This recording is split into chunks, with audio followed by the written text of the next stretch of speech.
All right. Hey, what's up, everyone? Welcome back to episode 2.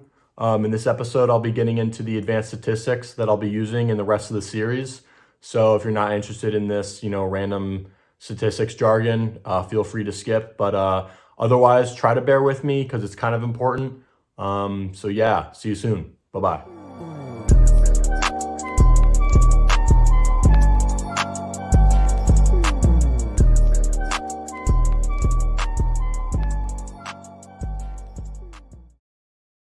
So in the world of advanced basketball statistics, there are 3 key stats that try to boil a player's value down to one number. There's player efficiency rating, or PER, win shares, and box plus minus, which I should note is very different from the plus minus used in my last video to describe LeBron.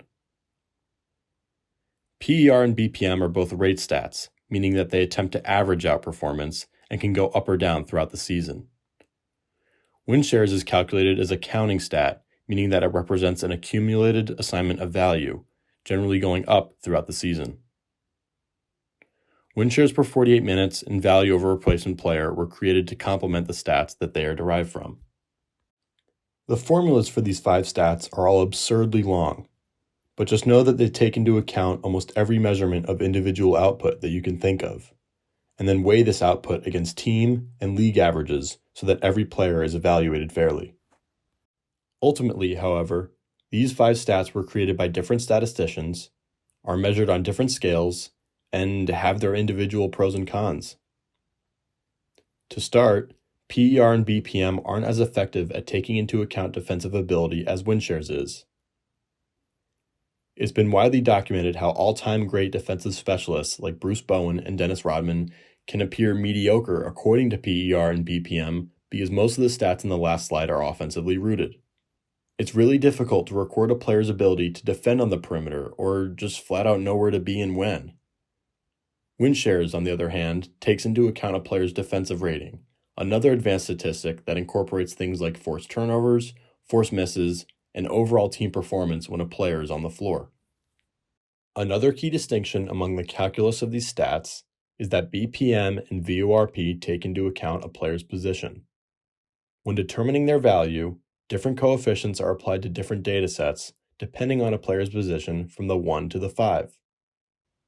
So for example, Chris Paul's BPM will go up more than Giannis's for an offensive rebound or a block, but vice versa for an assist.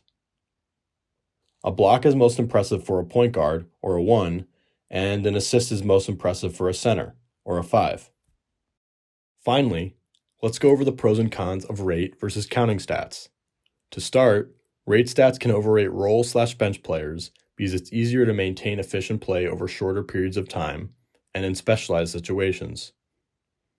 Even though starters are the best players, they may not always be the best players on average because a lot more is asked of them. On the other hand, counting stats favor heavily played players over injured or bench players. Players with a lot of minutes have more of an opportunity to rack up win shares. So guys like KD and Kyrie might have deceptively low win shares because of their time spent injured or banned from playing, respectively.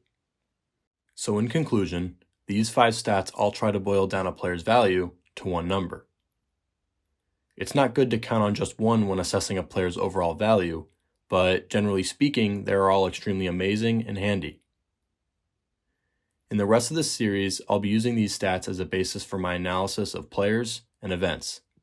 Stay tuned.